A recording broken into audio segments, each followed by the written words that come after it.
jemaat Tuhan yang ada di rumah, jemaat GBI BJ Mangga 2 dan jemaat GBI Jerusalem.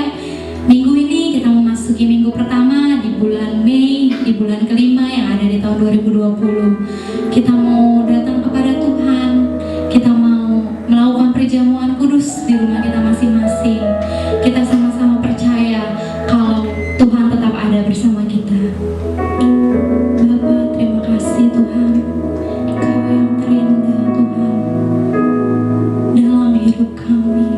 Kau yang terindah di dalam hidup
kasih Bapa, Engkau Allah yang baik, Allah yang selalu melingkupi kami dengan kasih setia-Mu Tuhan, yang lebih dari cukup Tuhan, untuk melindungi kami, untuk memprotek kami, untuk mengayomi kehidupan kami Tuhan, untuk memelihara kehidupan setiap umat-Mu yang berharap pada Engkau Tuhan.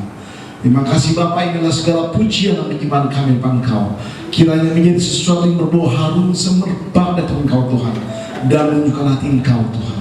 Sungguh kami dapat menikmati hadirat-Mu Tuhan. Terima kasih Bapa. Tiba saatnya kami masuk dalam perenungan firman-Mu Tuhan.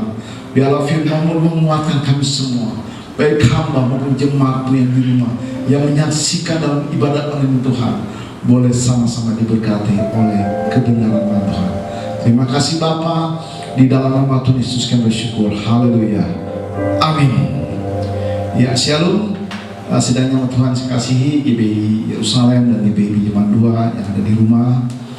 Hari ini adalah minggu yang pertama, di mana kita masuk di bulan yang baru, yaitu bulan Mei, dan kita sudah hampir 1,5 bulan ibadah online di rumah.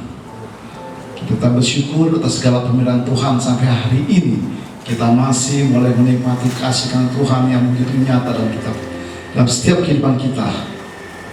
Tuhan begitu nyata dalam pemeliharaannya, dalam penjangkauan proteksi seluruh kehidupan kita. Dalam bulan ini kita meski dalam bulan yang baru, dan kita akan ada tema bulan Mei ini adalah saksi dari keselamatan. Bulan lalu kita telah sama-sama memperingati akan kematian Tuhan, dan Dia juga telah bangkit, dan sejak itu para murid semua mereka bersaksi tentang kematian, kebangkitannya, dan berita itu yang menjadi viral, yang dibawa oleh setiap murid-murid Tuhan, setiap rasul Tuhan. Sampai kematian para rasul pun mereka menggaungkan berita kematian dan kebangkitan. Berita itu pula yang sampai hari ini terus kita gaungkan. Dan begitu banyak jiwa dimenangkan, begitu banyak orang mengenal Tuhan karena berita salib Kristus yang tidak pernah punah. Pada siang hari ini kita akan, adapun tema yang saya angkat adalah menjadi saksi dalam penderitaan. Kita baca dalam Kisah Rasul 3 ayat yang ke-15.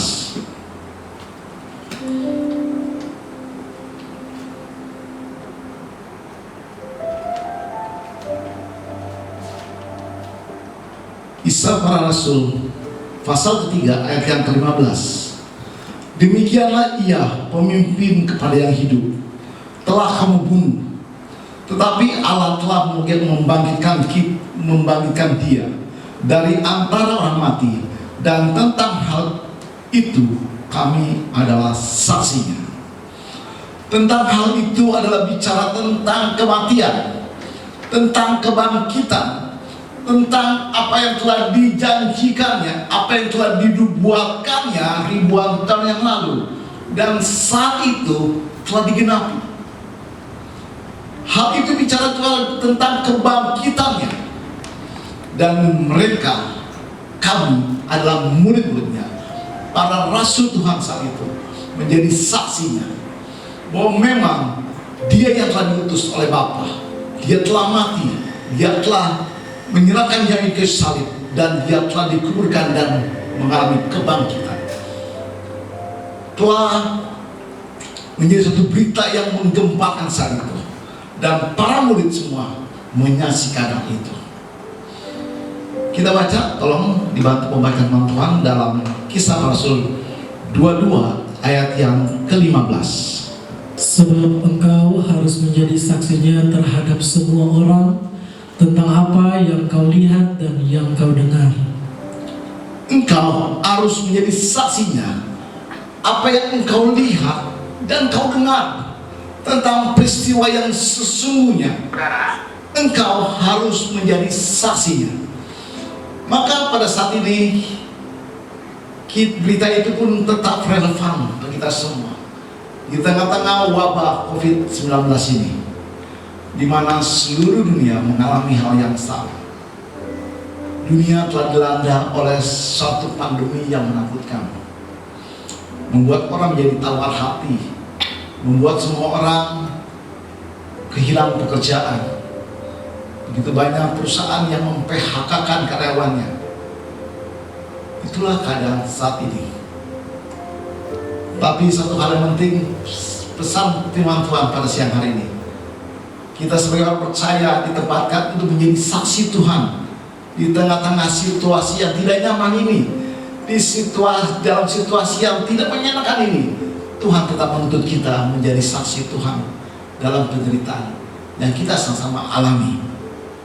Sebagaimanapun para rasul Tuhan saat itu pun, yang awalnya mereka mengalami ketakutan, dan mereka, Tuhan menjamah kehidupan mereka, dan mereka terus menggaungkan karya keselamatan dari Tuhan melalui kesaksian-kesaksian mereka. Walaupun bagi mereka adalah suatu zona yang tidak aman, nyawa mereka terancam, mereka selalu dalam perburuan. Sejarah gereja telah mencatat dari seluruh para rasul Tuhan, kematiannya tidak mengenakan. Kematiannya sangat tragis sekali. Mereka mempertahankan iman mereka menjadi saksi Tuhan di tengah-tengah ketakutan mereka, di tengah-tengah ancaman, di tengah-tengah segala sesuatu yang mengancam kehidupan mereka. Mereka tetap menjadi saksi Tuhan. Begitu kita juga sebagai orang percaya saat ini, di tengah-tengah pandemi COVID-19 ini, kita sebagai anak Tuhan, sebagai orang percaya dituntut menjadi saksi Tuhan. Tetap harus menjadi saksi Tuhan.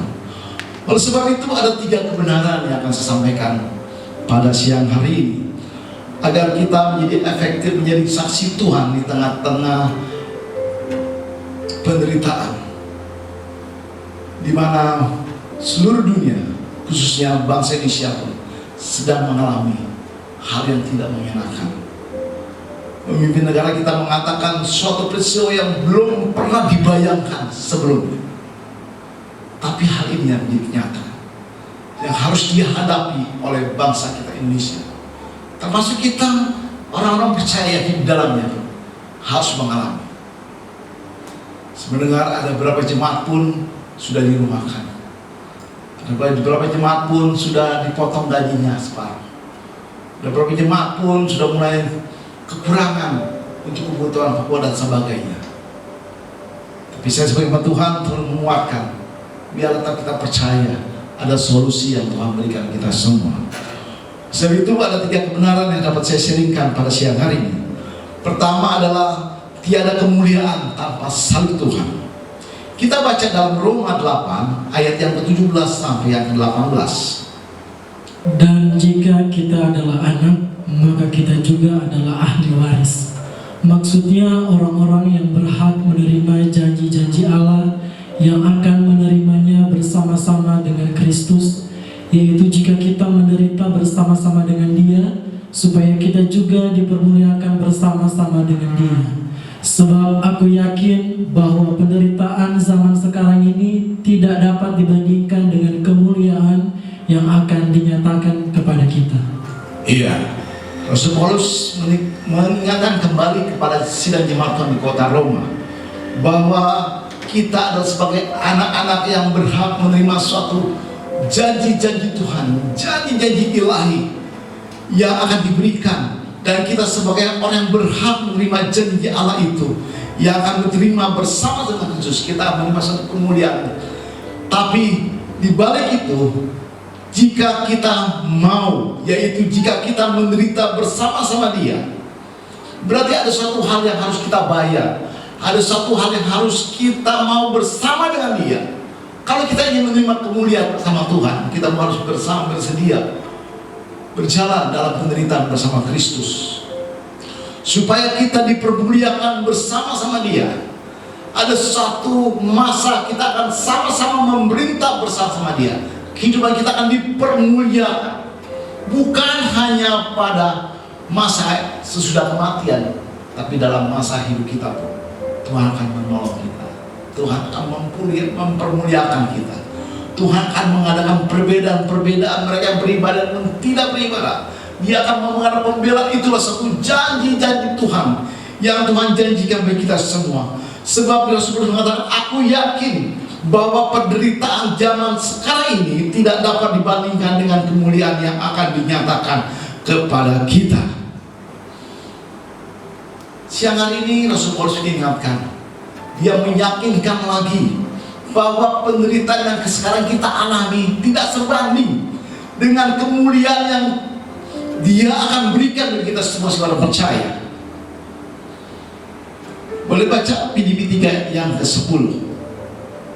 Filipi 3 ayat yang ke-10.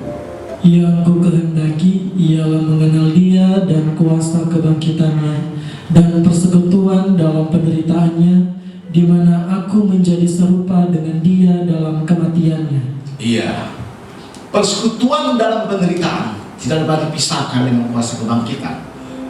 Kita tidak dipimpin oleh Tuhan untuk hanya mengenal kuasa kebangkitan, tapi kita dipersatukan dan persekutuan dengan penderitaan Dia. Kita lihat satu peristiwa pertobatan pada Filemon. Ya, ketika Filemon bertobat, Filemon bisa melihat daripada gaya hidup Rasul Paulus di tengah-tengah penderitaannya. Dia mau menanggung seluruh apa yang jadi kerugian saat itu. Sehingga Filemon melihat ada suatu hal yang menarik di tengah-tengah penderitaan Rasul Paulus. Gaya hidup dia, etos hidup dia di tengah-tengah penderitaannya membuat satu ketertarikan khusus dari pribadi Filemon, sehingga Filemon boleh menerima Tuhan. Itu yang menjadi suatu hal yang Tuhan inginkan bagi kita semua. Di tengah-tengah penderitaan ini Tuhan inginkan kita menjadi saksi Tuhan. Kita dapat menghidupi arti salib dalam kehidupan kita setiap hari. Kita mau sabar, kita mau ikhlas menerima semuanya itu. Kita tidak bersungut-sungut menghadapi segala kesulitan hidup saat ini. Mungkin kita tidak tahu besok kita mau makan apa, bagaimana bayar uang sekolah anak-anak kita, bagaimana kita membuat suatu planning ke depan. Dan itu membuat kita bingung sama sekali. Tapi kita percaya Tuhan kita sanggup menolong kita dengan cara Tuhan, bukan dengan cara kita. Banyak hal yang belum pernah kita pikirkan, belum pernah kita bayangkan, Dia akan nyatakan bagi kita semua orang percaya.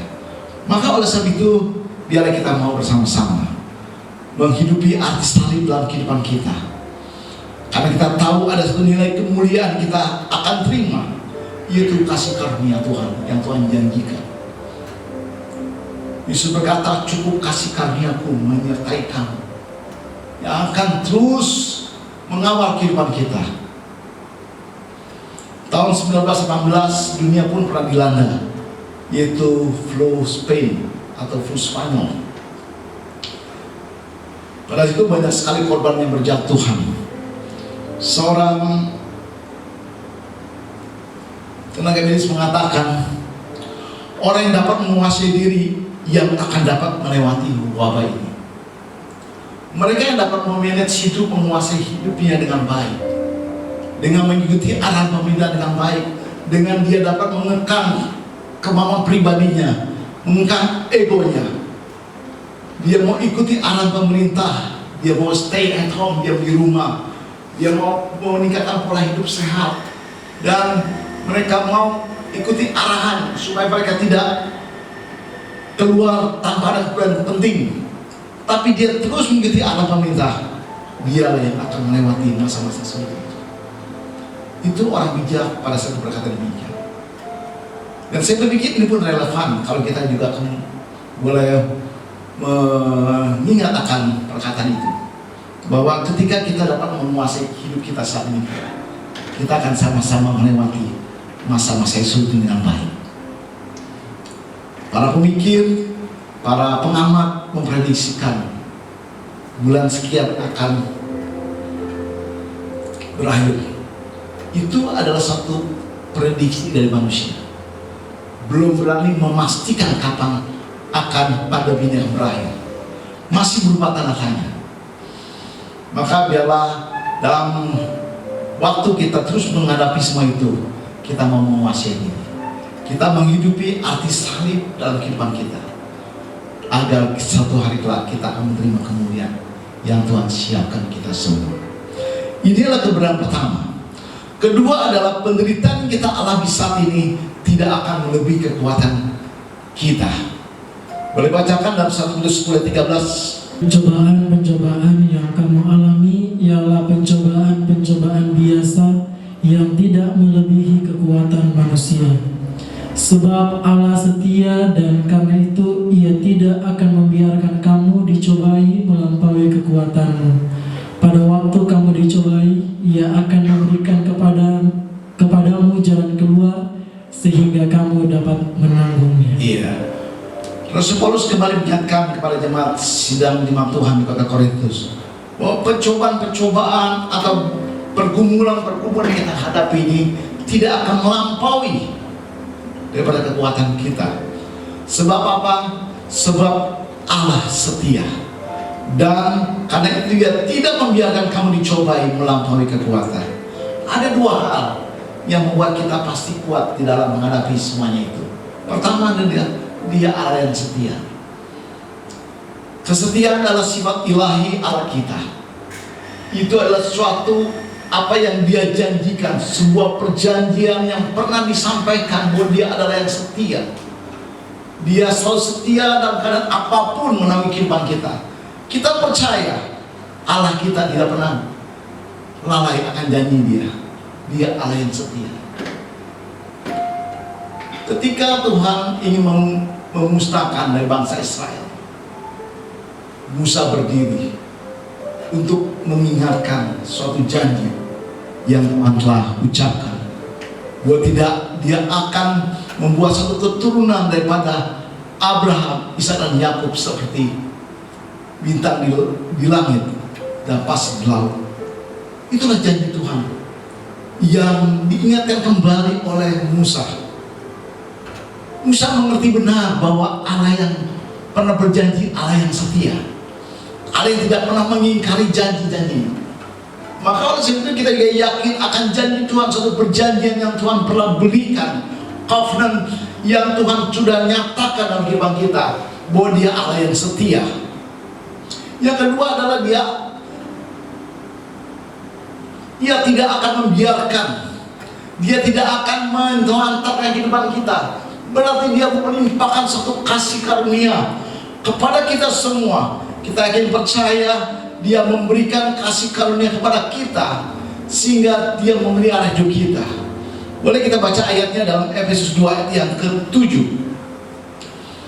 Efesus kedua ayat yang ke-7.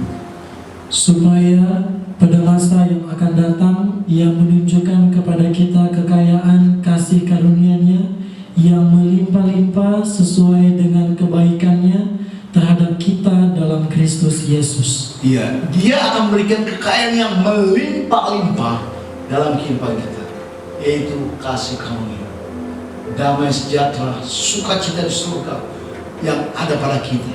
Dia akan berikan di masa sulit ini. Maka itulah suatu alasan Dia jamin bahwa kita pasti kuat menghadapi semuanya itu. Dia akan berikan penghiburan, Dia akan berikan kekuatan, Dia akan lepas dari rasa keputusan, kekhawatiran, karena Dia telah limpahkan kita kasih karunia. Ini yang kedua.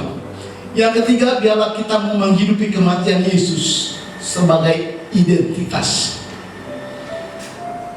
hidup orang percaya.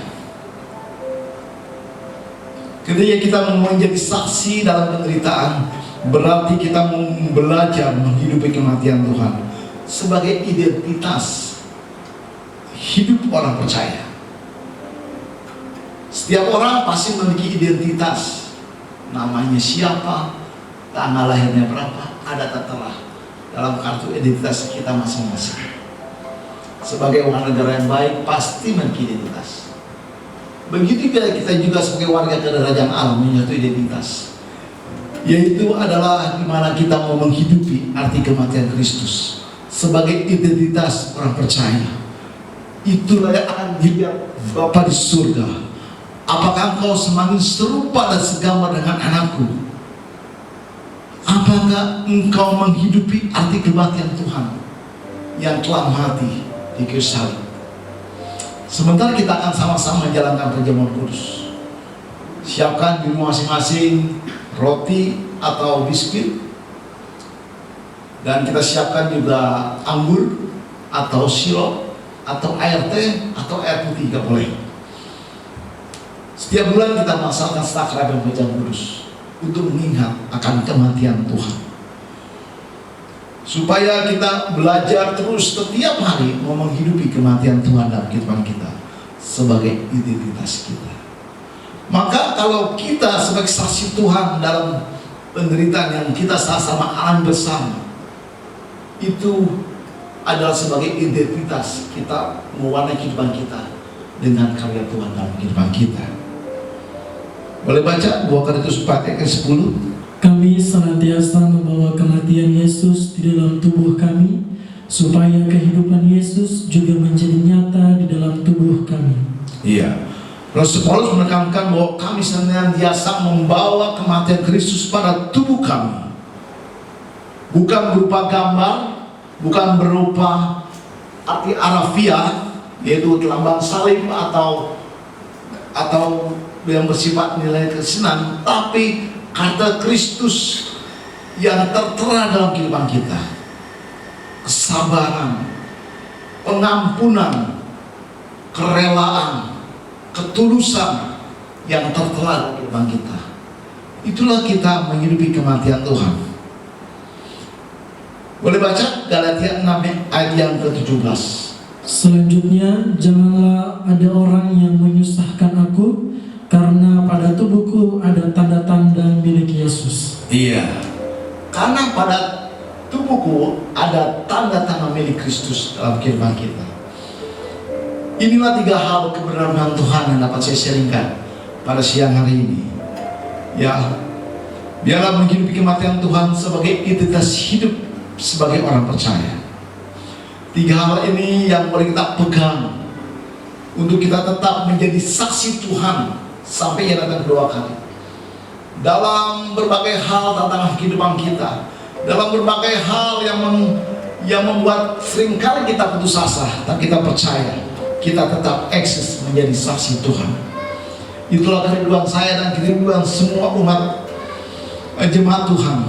Pertama adalah kita yakin percaya tiada kemuliaan tanpa salib Kristus. Oleh sebab itu biarlah kita menghidupi nilai-nilai salib Kristus dalam kehidupan kita.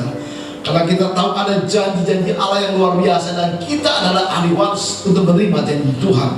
Yang kedua adalah penderitaan kita alami tidak akan melebihi kekuatan kita, karena kita tahu dan yakin percaya bahwa Allah kita Allah yang setia, yang Dia tidak membiarkan kita begitu saja. Dia akan berikan suatu kekayaan yang melimpah-limpah, itu kasih karunia.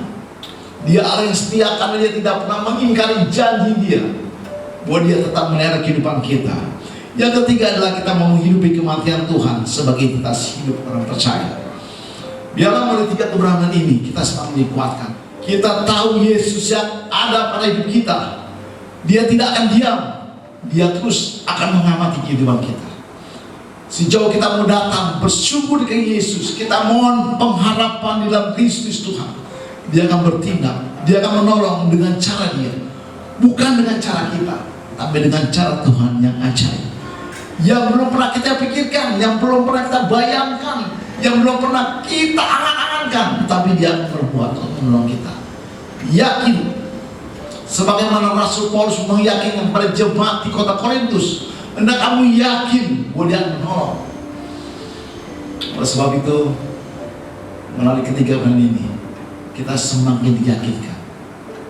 Sebentar kita akan menjalankan sakramen Imam Kudus, kita akan kembali mengingat karya salib Tuhan. Dia telah menjalankan tugas yang Bapa berikan. Dia telah rela mati di salib. Dia begitu setia. Dia tidak pernah ingkar janji. Dia berikan pengampunan bagi kita semua. Hidup kita didamaikan, dan kita akan mengalami kuasa kebangkitan. Karena kematian dan kebangkitan ada satu hal yang tidak dapat dipisahkan, menjadi satu kesatuan. Itulah suatu berkat Tuhan yang luar biasa, sehingga hidup kita dapat didamaikan oleh Bapa di surga. Terima kasih. Biarlah mulai kembali dengan Tuhan pada siang hari ini kita sama-sama diberkati. Kita berdoa sebelum kita masuk sakramen perjamuan kudus. Terima kasih Bapa atas segala firman-Mu yang telah kami dengar bersama. Kami bersyukur Tuhan, biarlah kami mau menjadi saksi-Mu Tuhan di tengah-tengah pandemi COVID-19 ini Tuhan. Kami tetap yakin percaya bahwa ada satu kemuliaan Tuhan berikan selama kita mau berjalan menghidupi nilai-nilai salib Tuhan dalam kehidupan kami Bapa. Kami percaya Kau berikan kekuatan, kemampuan untuk kami dapat melewati badai besar ini. Karena kami yakin percaya tidak akan melampaui kekuatan dalam kehidupan kita. Karena ada janji Tuhan yang luar biasa dan kasih kami Tuhan yang selalu melimpah di dalam kehidupan kami Tuhan. Terima kasih Bapa, kami boleh belajar menghidupi akan kematian Tuhan sebagai identitas kami sebagai percaya Bapa. Sehingga dunia bisa melihat ada terang Kristus, ada suatu karya Tuhan dalam kehidupan kami sebagai orang-orang percaya. Terima kasih Tuhan, terima kasih. Sebentar kami akan menjalankan sakramen Maha Kudus. Kiranya Tuhan berkati roti dan anggur saat ini Tuhan, sebagai lambang persekutuan dengan tubuh dan darah Tuhan. Di dalam nama Tuhan Yesus kami bersyukur. Haleluya. Amin.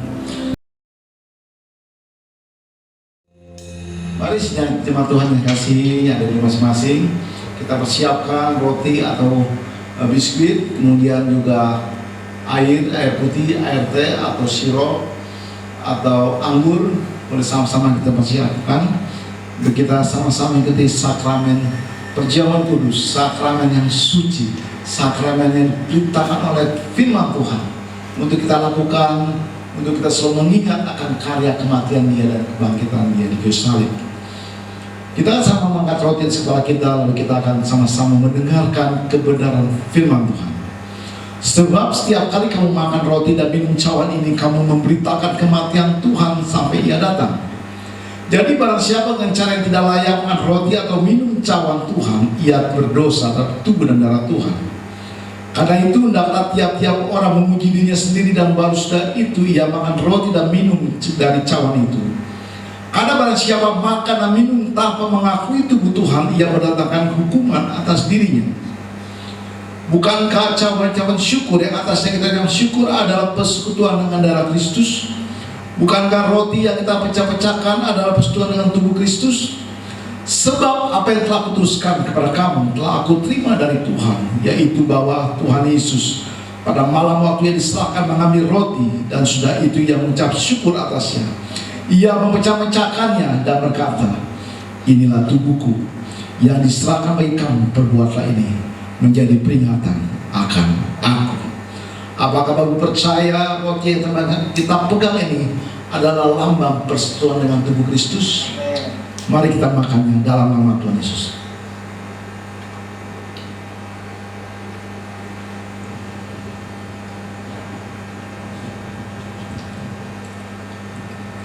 Mari kita angkat cawan dari kepala kita sebagai penghormatan kepada Kristus. Demikian juga yang membeli cawan sudah makan lalu berkata, cawan ini adalah perjanjian baru yang dimateraikan oleh darahku, perbuatlah ini setiap kali kamu meminumnya menjadi peringatan akan aku. Apakah baru percaya anggur yang kita bagian ini lambang persekutuan dengan darah Kristus? Mari kita minumnya dalam nama Tuhan Yesus.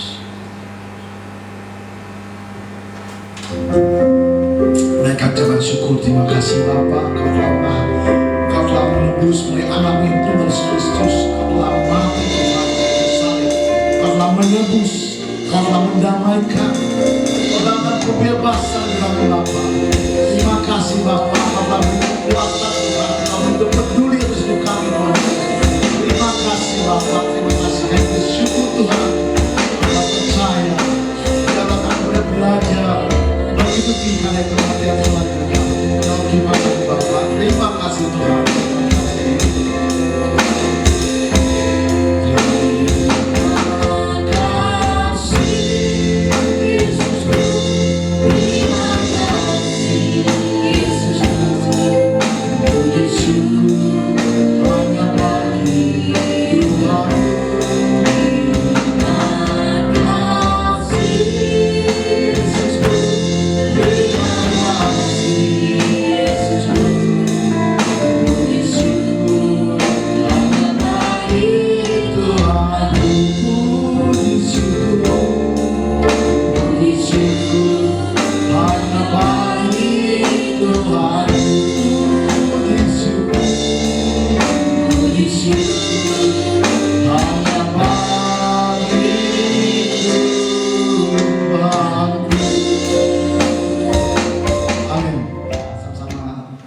memasuki sakramen kudus. Kita telah selesai ibadah kita pada siang ini. Kami syukur, terima kasih pada seluruh tim pelayanan dari Biji Mangga 2 dan dari Yerusalem, sehingga pelayanan ibadah ini berjalan dengan baik.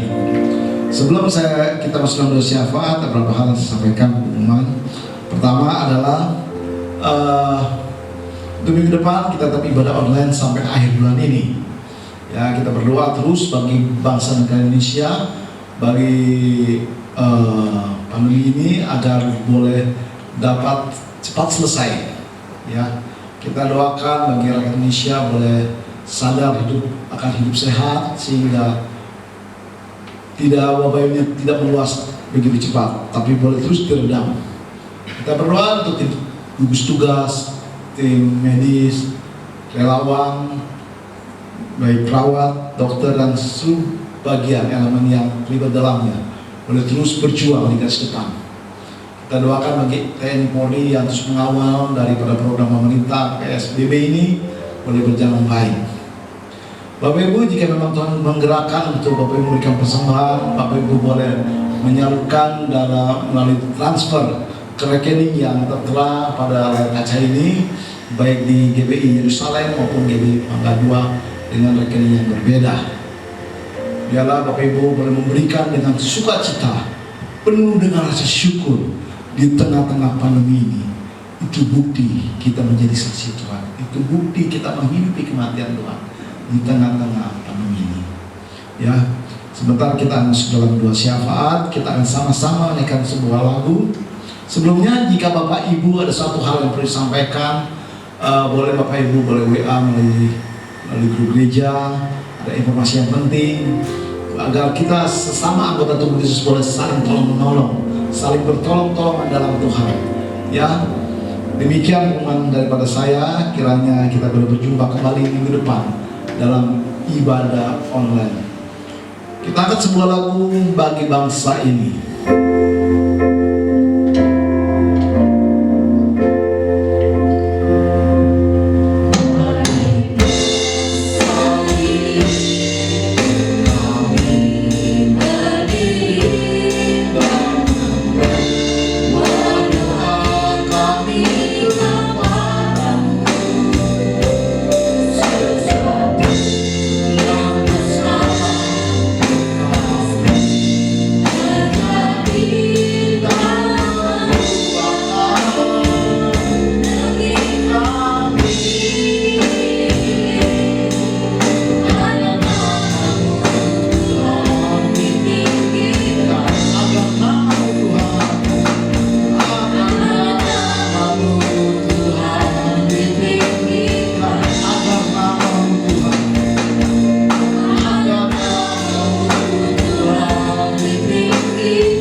Yesus, terima kasih Bapa telah pimpin ibadah online pada siang hari Tuhan dari awal ke akhir, dan sungguh kami memohon hadirat-Mu Tuhan. Biarlah umat-Mu maupun para pelayan-Mu sama-sama diberkati oleh Engkau Tuhan. Kami boleh sungguh-sungguh menikmati hadirat-Mu dan setiap kehidupan kami Tuhan khusus dalam ibadah siang hari Bapa. Terima kasih Bapa. Saat ini berdoa untuk sidang jemaat-Mu Tuhan, mungkin saat ini juga mengalami masalah, baik masalah ekonomi, pekerjaan, masalah rumah tangga, apapun, termasuk masalah sakit penyakit apapun Tuhan. Kini Tuhan menolong, Tuhan melawat. Pakai kami semua dalam sidang jemaat Tuhan untuk hidup saling bertolong-tolongan Tuhan. Rasa sepenanggungan sesama lain Tuhan. Ada rasa empati sesama tubuh Kristus, agar kami boleh sama-sama melewati daripada pandemi ini Tuhan dengan baik Bapa. Ajar kami untuk menguasai hidup kami Tuhan dengan baik, agar kami boleh melewati dan boleh menjalani kehidupan ini Tuhan. Terima kasih Bapa, sehingga kami boleh sama-sama melewati sebagai Tuhan. Terima kasih Bapa, kami berdoa untuk pemerintah Indonesia, agar pemerintah boleh bekerja sebaik mungkin Tuhan. Baik pemerintah pusat maupun pemerintah daerah, mereka boleh saling bekerja sama dalam menangani COVID-19 Tuhan Yesus. Mampukan gugus tugas yang menjalankan tugas dengan baik Bapa, tim relawan, tim medis, perawat dan sebagainya Tuhan. termasuk juga TNI Polri Tuhan, khususnya mengawal program PSBB ini Tuhan, boleh berjalan baik Bapak. Kami percaya Tuhan akan memampukan semua itu, sehingga pandemi ini boleh berakhir Bapak, sesuai dengan waktu-Mu Tuhan. Biarlah masyarakat Indonesia boleh sadar akan bahaya pada pandemi Tuhan Yesus, sehingga mereka boleh sungguh-sungguh menjalani pola hidup yang sehat, untuk mengisolasi diri mereka masing-masing. Kalau mereka rasa tidak ada keluhan dalam tubuh mereka, boleh segera untuk mereka datang ke pusat kesehatan. Terima kasih Bapak, biar hamba serahkan sebentar-Mu. Sebentar Tuhan, kiranya Tuhan berkati kehidupan kami semua dalam rumah tangga masing-masing Tuhan. Tuhan hadir dalam setiap kehidupan kami masing-masing Tuhan. Terima kasih Bapak, kami siap menerima berkat-Mu Tuhan. Mari dan jemaat Tuhan yang saya kasihi, kita mengatakan arahkan hati dan pikiran kita kepada Kristus sebagai kepala gereja kita dan menjadi pusat kebenaran hidup kita. Terimalah berkat dari Allah Bapa di surga melalui kasih rahmat kepada Putra yang tunggal Kristus di dalam perjamuan dan indah dengan Roh Kudus mulai saat ini sampai Maranatha Tuhan Yesus kembali. Kita semua yang percaya dan telah menerima berkat Tuhan, mari kita sama-sama katakan amin. Tuhan Yesus memberkati. Kami